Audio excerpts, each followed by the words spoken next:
Okay, name dropping. Ashlyn here with me. Woo, immortalized. So what we're looking at is number 16. So you guys can thank her for having us do this little video. So basically, the first step for number 16 is to get everything on the left-hand side. And so we're going to go to -2, -2. And then when you do that, that's going to look kind of funky. And so you're going to have to get a common denominator and combine these suckers. So we're going to do 3x minus 5 all over x plus 2. And then we minused over a big fat 2. So we're going to minus a 2 over there. And then any whole number can be written over 1. So we're going to write that over 1 like that. And now we need to get a common denominator. So in order for us to get a common denominator, we have to multiply the bottom. That's why we need that 1 there. Multiply the bottom, which is x plus 2, is our denominator from the other side. And if you do it to the bottom, you have to do it to the top. There we go. And then we got to combine the top over the bottom once. So we're going to distribute that through. So we'll bring down our 3x minus 5. Then we'll distribute through the negative 2x, so minus 2x. And distribute through the negative 2 with a positive 2 is a what? Negative 4.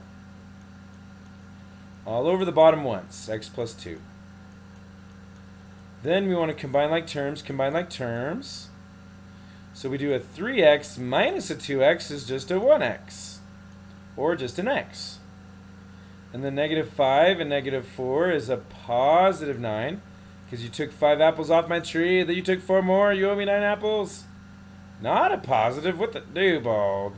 Sorry. So negative 5 minus 4 is a minus 9, because you took 5 apples, you took 4 more, you owe me a total of 9 apples. Okay, divided by x plus 2. Nice.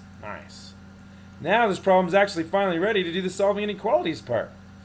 So 2 minus 2 is 0. And it is less than or equal to. Nice. So now we're going to do a number line at positive 9 and at negative 2. Remember, use the opposite signs.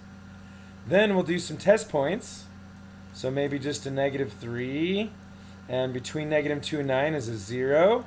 And then greater than 9 is a 10. Again, those are called test points. And so those test points of negative 3, you could have chose negative 4, or negative 5, or negative 1 for here, or 8 even. These are just test points. To know where it's positive or negative, above or below the x-axis there. And so now we're going to go ahead and plug each of these in. So negative 3 minus 9, is a negative 12, or just a negative number. And then in the bottom, negative 3 plus 2, well, the negative 3 is bigger, so that's also going to end up being negative. And a negative divided by negative is a positive. Nice. Then plug 0 in, my favorite. And so if you plug 0 in, this is just going to go away, and this is just going to go away. And so we're left with negative divided by positive is a negative. And then if we plug 10 in, turn that 0 into a 10. Plug 10 in for x. 10 minus 9 is 1. And 10 plus 2 is 12. And that's a positive one. 12, so positive. So positive, negative, positive. And then we want all numbers less than 2. Less than or, equal than 2. So less than or equal to. What does the equal mean? So the equal means that at 9 we should actually have, because it's equal to, we should have a closed dot. And then the bottom is always an open dot, because you can't have 0 in the bottom.